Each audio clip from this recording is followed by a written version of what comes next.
بشي إنارة جريداي بيئة نا دست كاري أوي كريه قواعد سب دكيل شريط أخضر سبي إنارة طبعا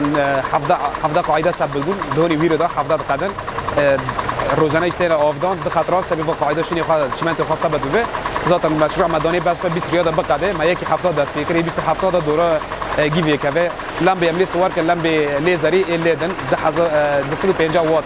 فناجی لیزر اینا رو خوش شمسیه جی ایوا مشروع 20 رياضه بقعده طبعا مشروع گشتي تبع قاعدان سبكني قاعدان 10 ريال ما يدي بن حتى شنو قاعد غير هم عمود تركيب بكنا و 20 رياضه 20 رياضه 10 اینا رو خوابه که